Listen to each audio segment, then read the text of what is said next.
5 tips for writing YA fantasy. So, if you're new to this channel, or if you're not, I don't know, do you know that I'm a YA fantasy writer generally? I also write adult fantasy, but mostly it's YA fantasy. So, this article I found on Writer's Digest is 5 tips for writing YA fantasy. By author Adrienne Tooley, shares her top 5 tips for writing YA fantasy fiction, including how to handle magic systems, write for your audience, and more. So we're going to react and review this and see if it's good or not. Now, if my voice sounds tired to you, I've already recorded 3 videos today. Because I'm busy the rest of the days. Hold on. That was a yawn. So, let's drink some water and be hydrated. Drink your water. Let us begin the beginning. I didn't start off as a fantasy writer. Though my work did always have an otherworldly bent, one of my first stories was about the Zephynos, animal-esque aliens I wrote about in gel pen when I was 7. As I developed and defined my craft, I focused on people, places, and the things that happened to them.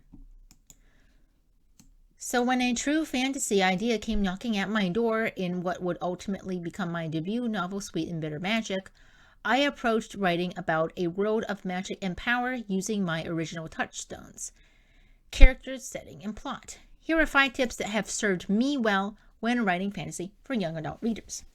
At least she's saying they have served her well, not saying that these are tips that you should definitely also follow. That is good to say. That is very good to say.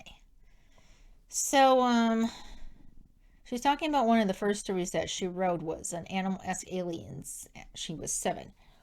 When I was 7, I don't think I was writing much. I was doing a lot of reading, I think. What was I doing at 7? That's when I would have started elementary school, already started elementary school. I don't really remember what I was doing at 7. I first started writing poetry when I was like 13, 14. So I didn't really start writing like really young or anything. I started making up stories, but I wasn't writing them down. I would just tell them to my parents. And then they would tell me, well, and then what happened? So then I would just keep going and keep going. And they later told me that they did that to keep me awake in the car so that I wouldn't fall asleep. And so that I would fall asleep when I got home so that they could take a break. That's a tactic. That's a tactic. But it also made me a writer. I don't know if that made me a writer. But I didn't start seriously writing until I was 16. So... and I'm 30, going to be 32. Wow, okay. So, anyway. Yeah, I didn't start writing. I wasn't really writing when I was 7. I was making up stories, but I wasn't writing them. So, she is going to give 5 tips that have served her well when writing fantasy readers. So, I'm hoping we don't get any of the, you should do this, you should do that type of advice, but I have very low expectations. Not great expectations, very low expectations.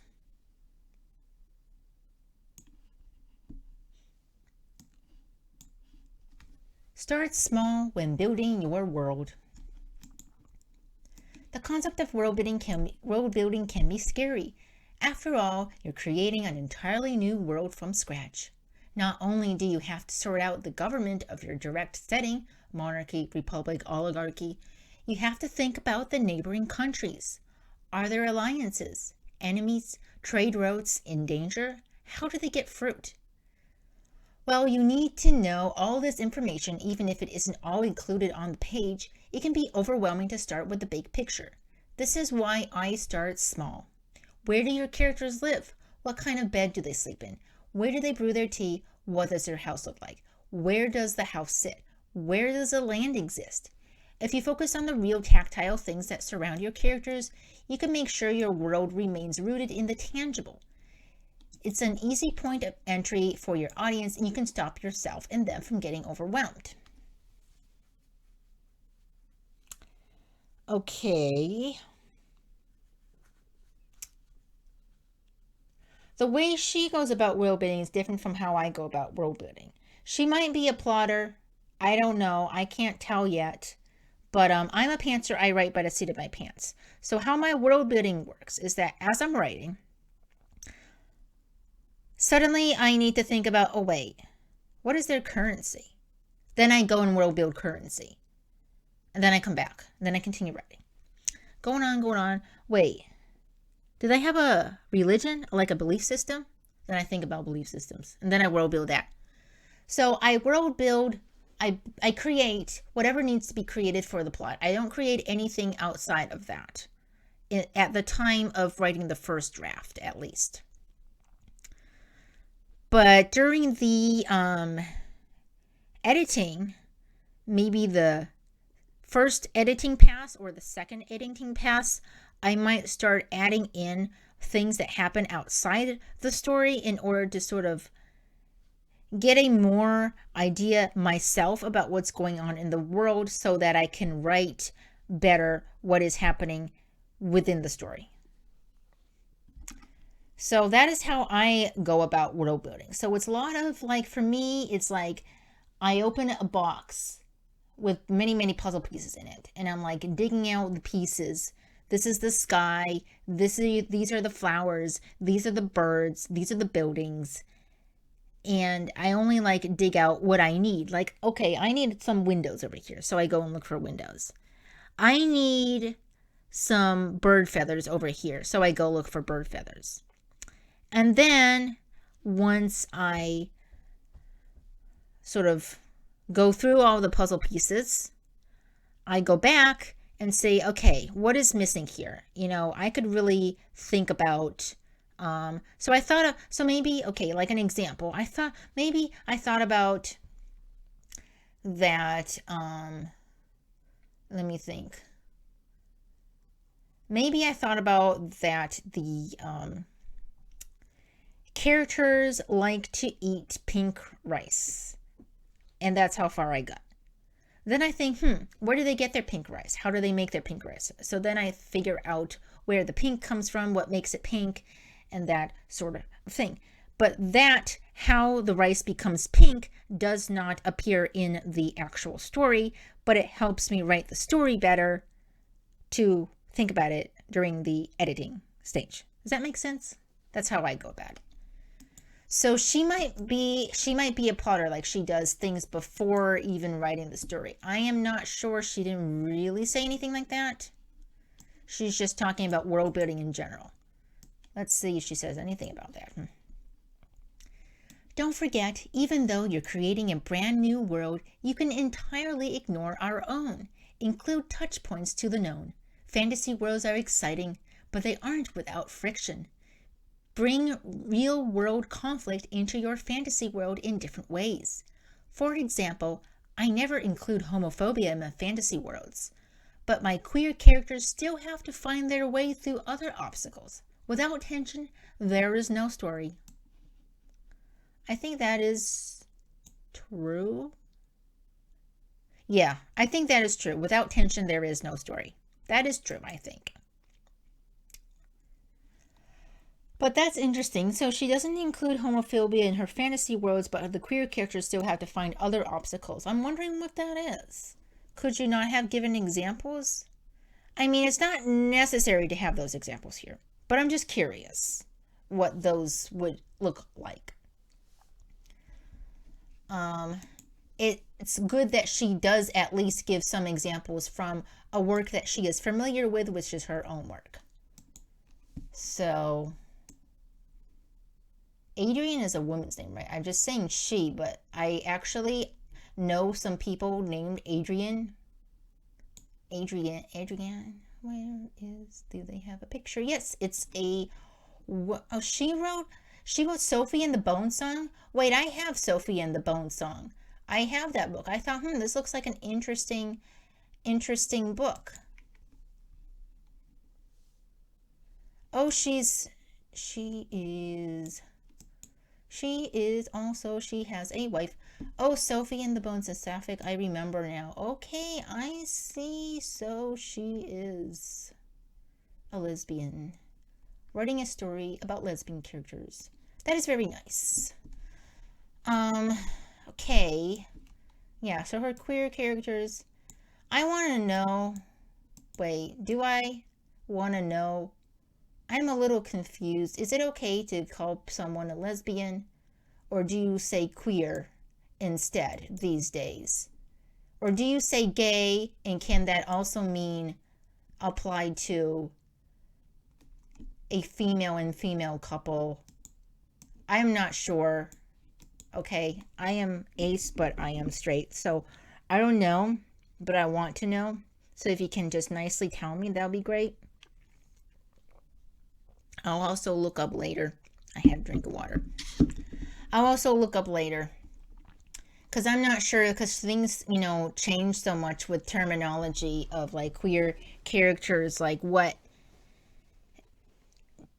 is it okay to call them lesbians, or is that actually not a term that you should be using? Should you actually be saying gay, or should you be saying queer instead? I don't know. What is appropriate? Let me know in the comments if you feel like it, but do it so nicely. I just genuinely want to know and learn and stuff. So I have friends who are queer, writer friends who are queer. So I mean, not to say that that means that I should know stuff, but I want to know,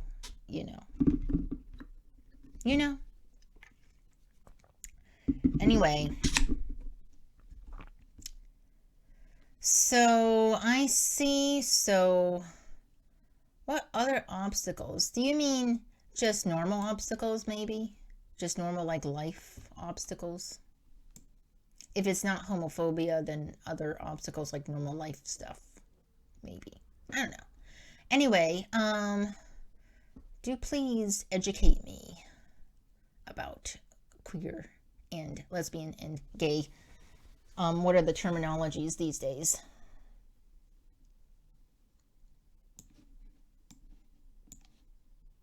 Zero in on your magic system. On the flip side, I find determining your magic system from top down to be the most effective. Since magic is ultimately a metaphor, I like to start with the big concept. How does magic affect this world? And then I work backwards. In Sophie and the Bone Song, this is on my this book is on my TBR. I wanted magic to be commonplace. When it came to creating art, I wanted everyone to have access, using magic to quickly develop artistic acumen, not unlike the role that AI and technology has started to play in our world.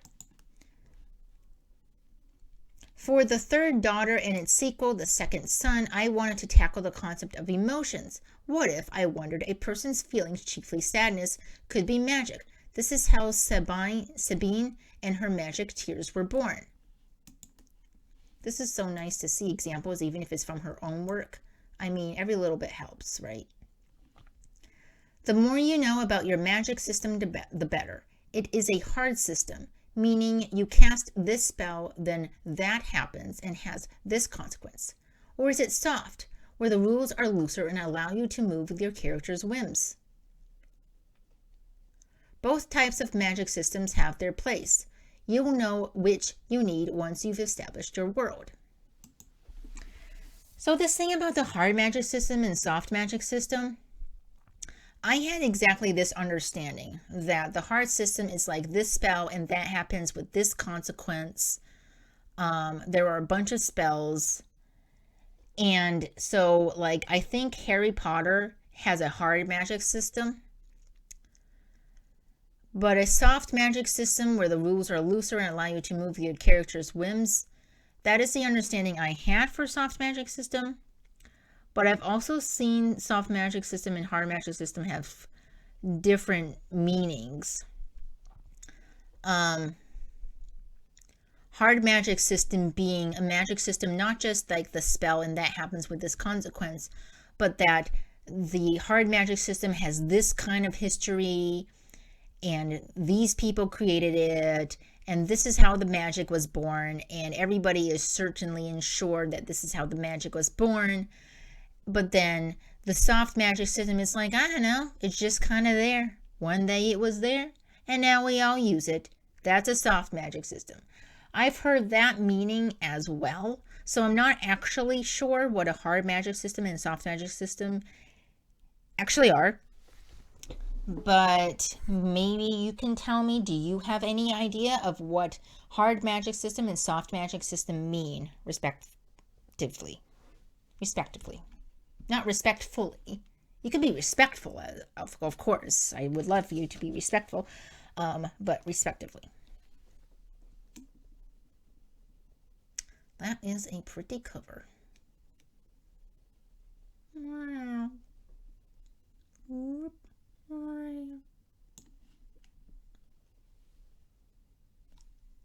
Don't overexpose your exposition.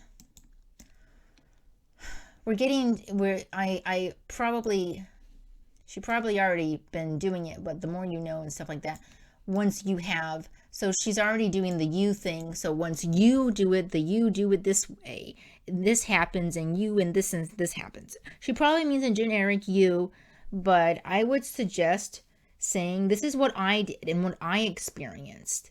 And so maybe you can try it too. It worked for me, but it might not work for you. I'd rather writing articles right in that way, but everyone's gonna continue writing it this way. Oh my gosh, why can't people just stop doing this? Because it's not you it's not you. It's them, it's not you. Anyway, roll my eyes and move on. Once you have a well-defined setting and magic system, it can be tempting to answer every question, even those not being asked, all at once, up front. The excitement of having created a whole world is palpable, and it can get away from you. Show, don't tell. Oh God, okay. Your book has a narrator, but it shouldn't need a voiceover. In making your world feel real, it's important to make it feel lived in. The rules of this world aren't new to your characters. They just are. If you notice, I'm reading in a slightly different tone sometimes. I'm sort of channeling Tale Foundry YouTube channel the way they talk. It's sort of very, readerly and calming and maybe easier on your ears.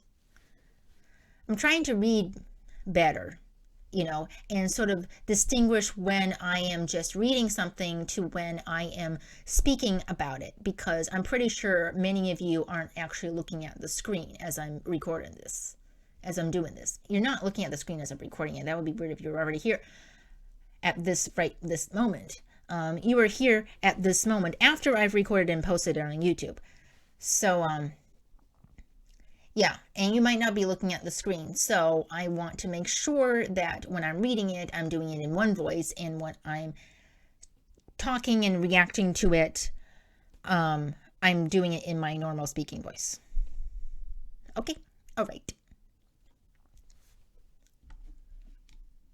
The rules of this world aren't new to your characters, they just are.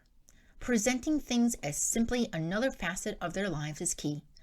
Dump too much info without plot context or character viewpoint, and suddenly your story is a lecture, one your readers will likely opt out of.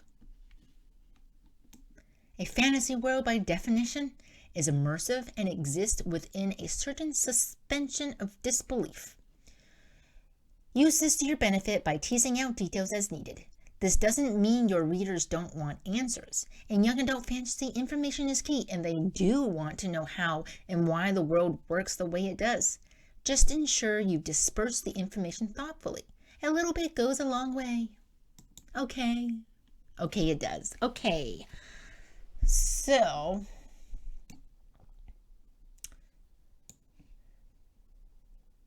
show, don't tell. It's a phrase that's thrown around everywhere. See it so many times with very little explanation. And I think there is very little explanation here as well. What does it exactly mean to show, don't tell? We do not know. Nobody knows, apparently. Some people know, some people think they know, but maybe they don't actually know. I feel like I have an idea, but I'm not exactly sure. I might explore that in another video somewhere else. So, it is true that the rules of this world aren't new to your characters, they just are. But, the rules of this world aren't new to some type of characters and some types of stories. I have a debut novel called not YFS, called Between Roses, which is a YF portal fantasy, and because it's a portal fantasy, the rules of the world are new to the characters. And it's still a fantasy and stuff. So, it applies here, but you can't say the rules of this world aren't new to your characters. They just are. So the rules of this world aren't new to your characters. It's just a certain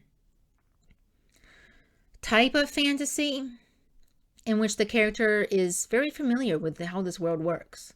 But there are stories in which the character is not familiar with how this world works. It doesn't even have to be a portal fantasy. Maybe it's a urban fantasy or something, and suddenly some magic thing happens in a city and the character has to figure out what is going on. I mean, that could happen.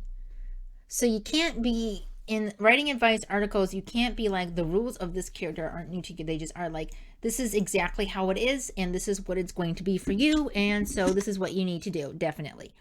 That is not the case if you're going to bring up like show don't tell and making the world feel real and lived in. You need to talk about like other types of fantasy stories,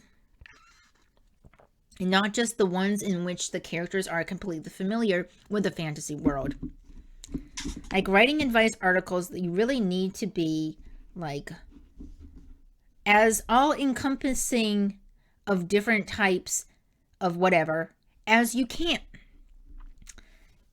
If somebody is looking for advice and they see an article titled 5 Tips for Writing YA Fantasy, they're going to hope that their type of fantasy is also included, that they will find the answers in one place, because that's more convenient too. So it's better to do that here, right? It's best to do that here, in the same article. If you possibly can, please do it. Please do it. So yeah, you need to think about a world in which the characters aren't new to the magic, in a world where they are new to the magic, and maybe a world where they semi understand the magic but not fully. You know, they're really different types of fantasy stories out there. Okay, so you really need to think about that. I think that's my opinion. So this is the section. This paragraph is the section where they're talking about world building info dump. So it says in young adult fantasy, information is key. Want to know how and why the world works the way it does. Disperse the information. A little bit goes a long way. So yes, that is true. Disperse information thoughtfully. Yes, you don't want to. It's not you don't want to. Let me rephrase.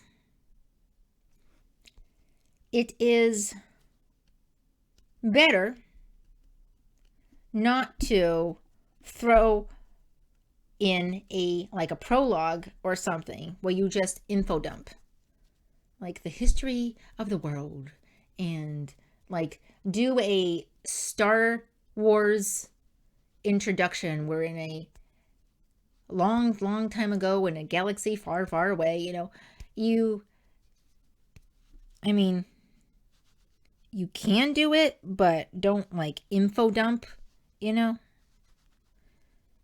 don't tell me everything about the world here. I am also in the belief that that any world building thing can be peppered in throughout the story. You don't feel like you have to put everything in one chunk in one place. Also, know that readers are probably as smart as you are. They're going to be able to remember things. So, like, what was there?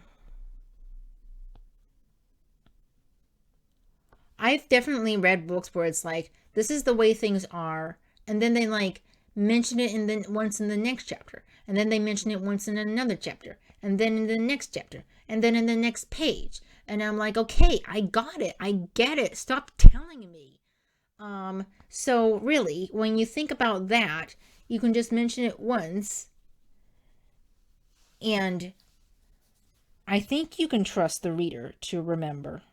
Like, you don't have to continuously say,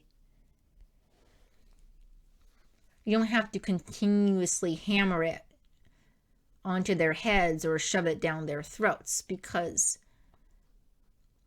readers remember things, especially the really, really bookwormy readers. They have good memory. They can remember what is written in what chapter. So, trust your readers is another piece of general advice.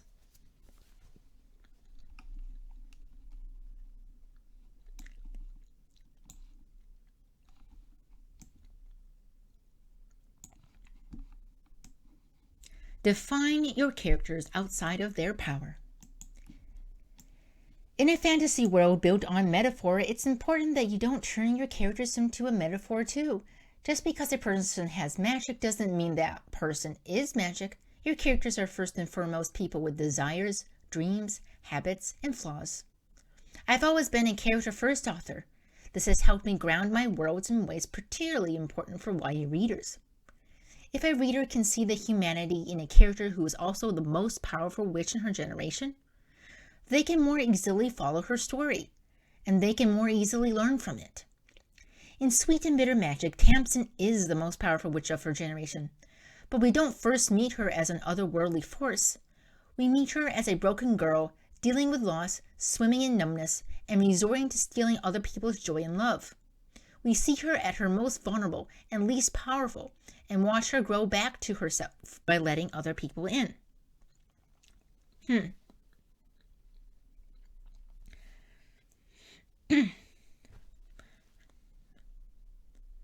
A reader can see the humanity in a character.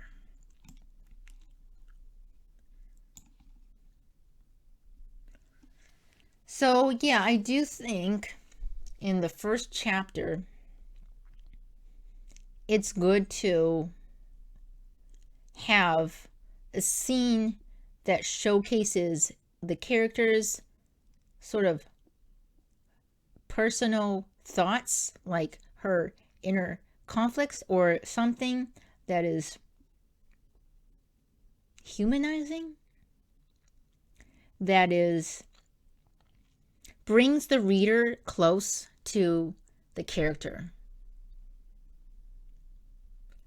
in a sort of personable, I don't know if that's the right word, personable way.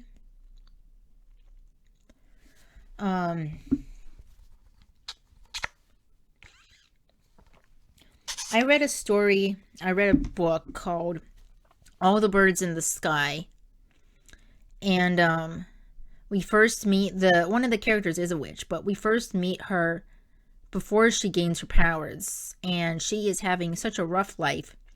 Her sister is mean to her, her parents are mean to her, she doesn't have any friends at school, she's bullied at school even, and so her life is down in the dumps, and she only finds freedom when she goes into the forest.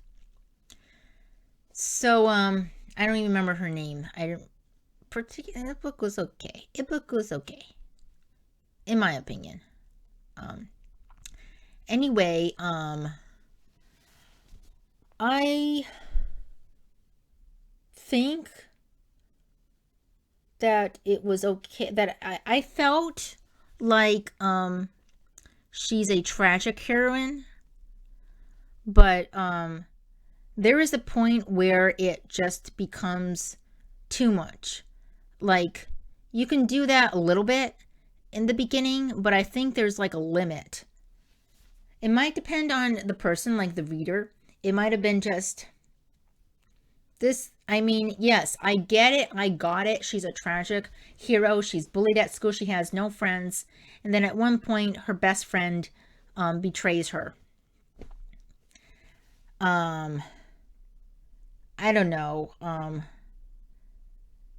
Just as you think she's at her lowest point, lowest of lowest points, she goes even lower. And you're like, and then she discovers her witchy powers, but it's still not completely a happy ending for her, and it's just tragic the whole way. Maybe that was the point. I don't know, but I felt like, not that I didn't really feel like I wanted to cheer her on particularly, because there weren't really a lot of moments where things were looking up for her. So I didn't feel like cheering her on. I don't know, it was kind of a weird book. Anyway. I don't think you always have to use tragedy, though, to show the humanity of your character. Okay. I don't think you have to use just tragedy, because I'm just thinking of seeing this name Tamsin reminds me of the name Talon, which was the name of one of the main characters in Sky Hunter by Mary Lou. And Talon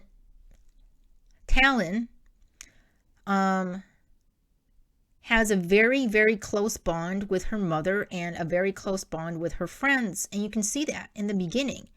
And it's that gives her humanity. I wanted her to keep that, you know. I really wanted her to, like, she's fighting for, like, peace in her country. And I thought, I hope that she's able to succeed, and so that she and her mother, which she has a very close bond to, can live in peace in that country. And she can protect and save her friends and whatever. You know, I was really cheering her on for that. I wasn't cheering her on because I thought she was a poor little girl or something like that. She's actually pretty tough. She's had her tragedies, but she's pretty tough, although she does have her vulnerable moments. But it wasn't the vulnerable moments that made me feel like, oh, look, she has humanity. So this author gives an example from her own book of this tragic character, but I want to add that it's not always tragedy. I think that makes people feel like, oh, this person has humanity, I want to cheer them on or whatever. A self-isolated witch is a common trope. It is, huh? So that is what all the birds in the sky did that as well. I don't know if it was self-isolated. She wasn't self-isolated, but she was isolated. Anyway. But a self-isolated girl who just happens to be a witch, well, that opens up a whole world for readers to see themselves and their struggles and their triumphs. They don't have to be magic. They just have to be a person. Yeah, so, yeah, Sky Hunter wasn't particularly about magic. There were some magical things, but there was a lot of, like, technology stuff going on as well. Anyway, yeah, the self-isolated girl who just happens to be, yeah, I mean, that's fine. There's nothing wrong with this. It's just that if you're writing this advice, then you should also say, but it doesn't just have to be self-isolation or a damsel in distress or a tragic heroine. It can be that the main character deeply cares about their family and wants to protect the peace. And so that is what makes readers want to cheer on the character, in my opinion. Something like that would be nice.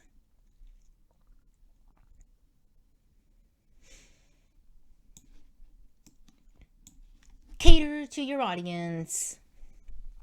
Water. That's not what it says.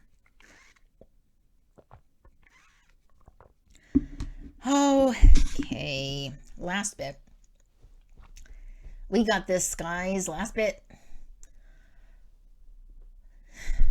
That sentence comes more from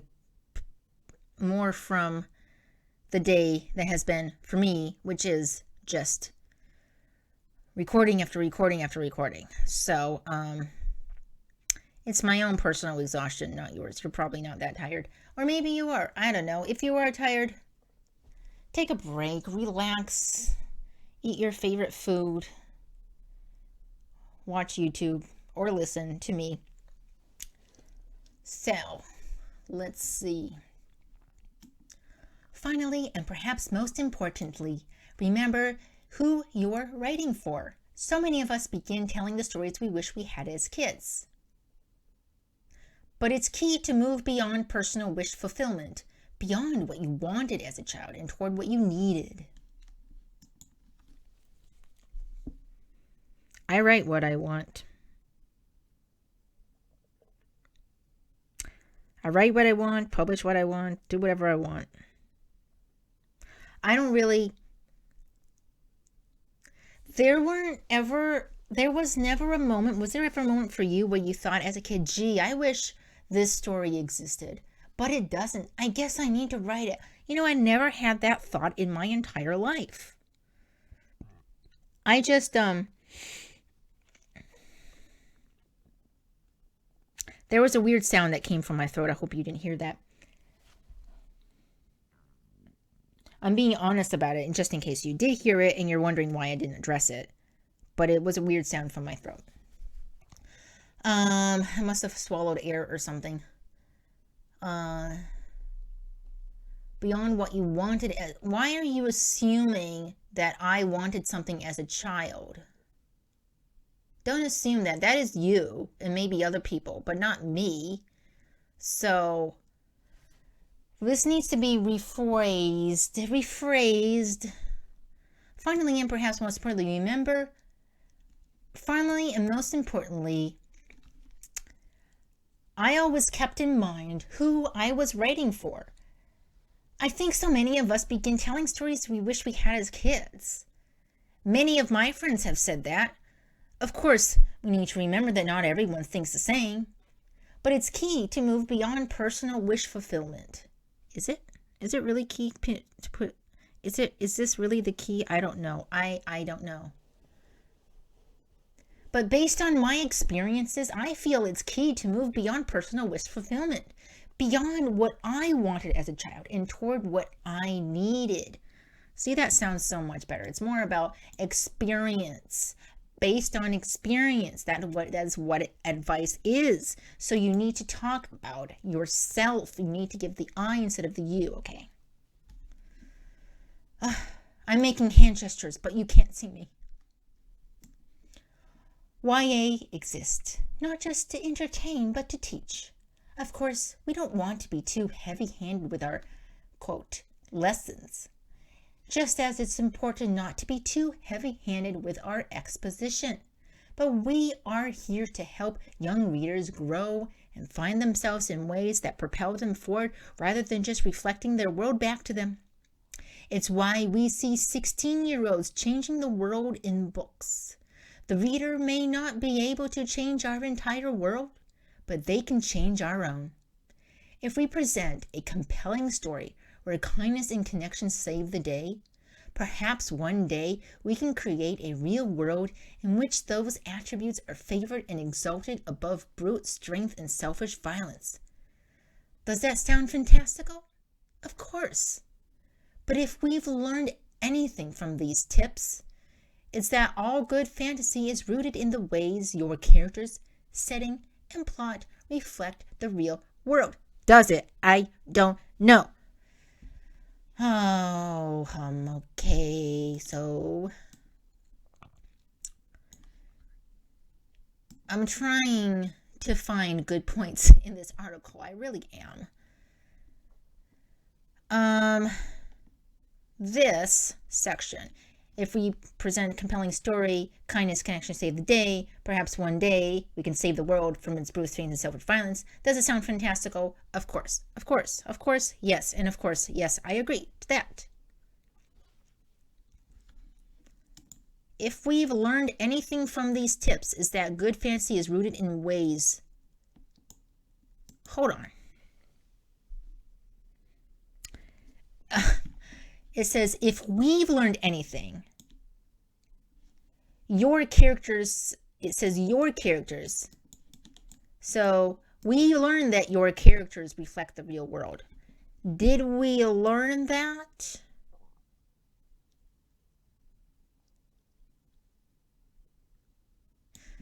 Well, she did mention the self-isolated witch trope, but a self-isolated girl who just happens to be a witch. I maybe emphasize that point more, how it actually reflects in the real world. Something like, you know what would help? You know what would really help if you put in something like, did you ever have a moment in your childhood where you felt isolated? Maybe your parents were too busy to look after, maybe your parents were too busy to play with you, and maybe your siblings were too old to be interested in playing with you. And maybe you didn't have siblings and you were an only child. I was an only child. I am an only child. Not was. That's a weird thing to say. And maybe you were an only child. Such experiences can be reflected in our fiction, such as a self-isolated girl experiencing struggles and triumphs. We can see, we as readers can relate to this self-isolated girl. And she happens to be a witch. So that is a layer of intriguing fantasy right there.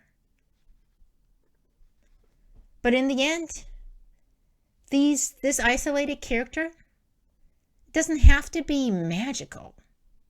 They just have to be a person. Right here. Why is it not selecting somehow? They don't have to be magic. They just have to be a person. So if they had done something like that, that would actually relate to this point where they're saying is that all good fantasy is rooted in the ways your character setting and plot reflect the real world. Because I didn't learn that from what you said up here. How is it says zero in on your magic system part? I don't think even talks about the real world because it's magic. How do you think about where is the real world in this tip? Also, start small in building your world. Where is the real world in this tip? I mean, yes, she does say things like, where do your characters live? What kind of bed do they sleep in? But that's not particularly like real world. She does say if you focus on the real tactile things, but that's still not talking about specific things in the real world. Bring real world conflict in. She does mention like homophobia, but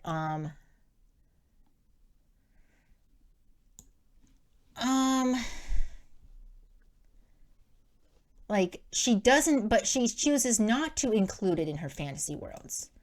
So a homophobia issue is a real world issue, but she chooses not to include it in her fantasy worlds.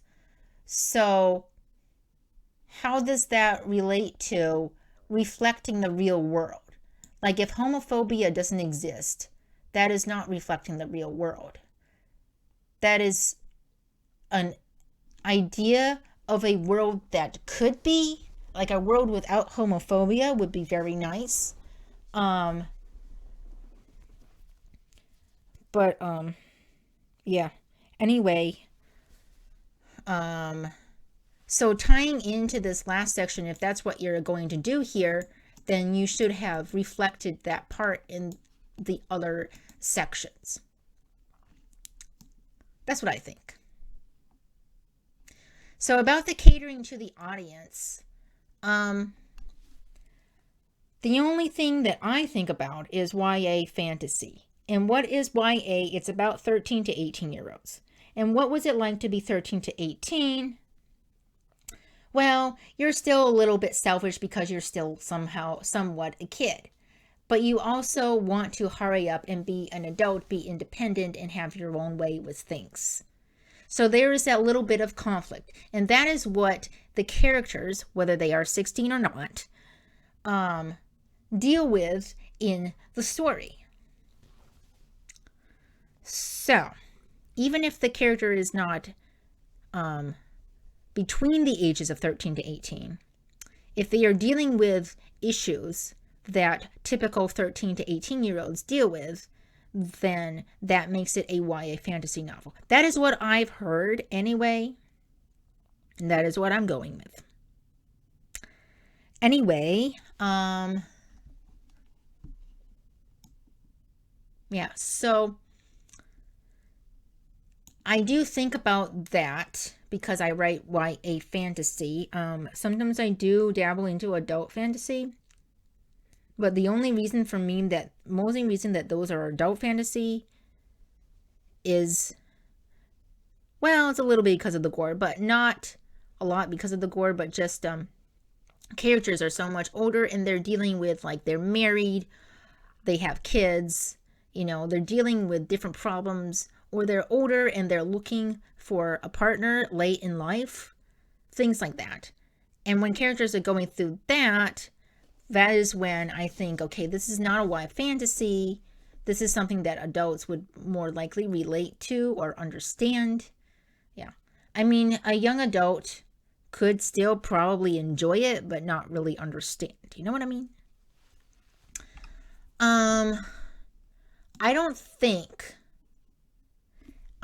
Okay. First, I think, yes, it is important through fiction to help young readers grow and find themselves. But there was a booktuber. There is a booktuber that I watch sometimes, Jesse the Reader. He once said about a book that it was a fun time. It didn't leave any message or have any significant, like, theme or anything. It was just a fun time. And I think it's okay for books to just be a fun time. I like books that are a fun time. I mean, I like it when books have, like, messages and stuff, but I don't think a book needs a message, and I think message is up for interpretation of the reader. Like, I might have written it with this in mind, but the reader would interpret it in a completely different way, and that's completely fine. So yes, it's nice that there are books out there that help young readers grow. It's nice. I'll leave that up to them. I'm just gonna write a fun time. I'm not gonna particularly have a lesson. Although there will be some moment of like character, like the character arc, the development of the character, there would be some elements that might seem like there is a message for young readers, but not really, like, explicitly or anything. But yeah. Anyway, that is what I do.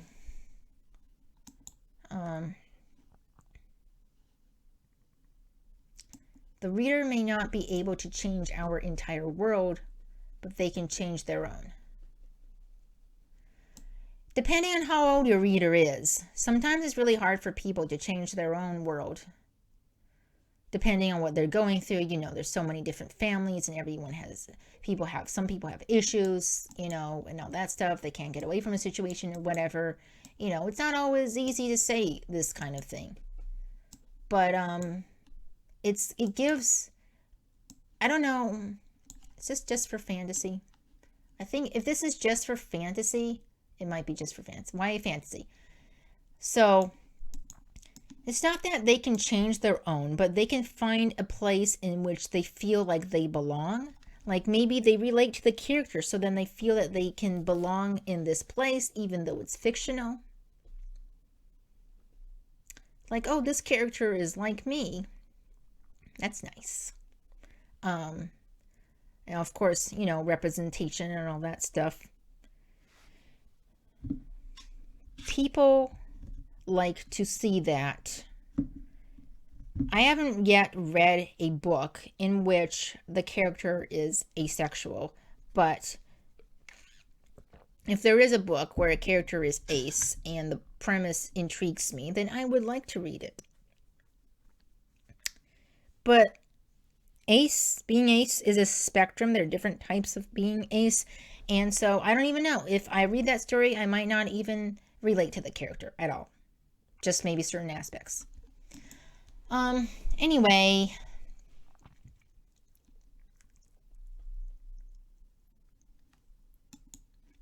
So we don't want to give them lessons, but we want to help them grow. I mean, that's you, not me. You don't have to do it, I don't think, at all. A book can just be a fun time. I would say The Anvil of the World by Cage Baker was a fun time. I don't know. Is that a fun time? It was an amusing time. An amusing time. I don't know if it was a fun time. It's adult fantasy, by the way. I would not recommend this to young readers at all. But if you're an adult fantasy lover, like you would like adult fantasy and weird fiction, if you like weird fiction, and The Anvil of the World by Cage Baker, that was a weird book. It was an amusing time, for sure. Was there a message? No, I don't think so. Was there a overarching theme? No, not at all. If there was, I'd be surprised. Yeah. Anyway. So that is catered to your audience. You don't cater to like the age group, like 13 to 18-year-olds will probably understand these type of issues and these type of concepts and be going through these type of struggles. So even if your character is 20 or 30 years old, if they're going through those types of issues and those types of struggles, that book can be marketed as YA fantasy, is my understanding. But if it's wrong, please do nicely correct me in the comments if that is wrong.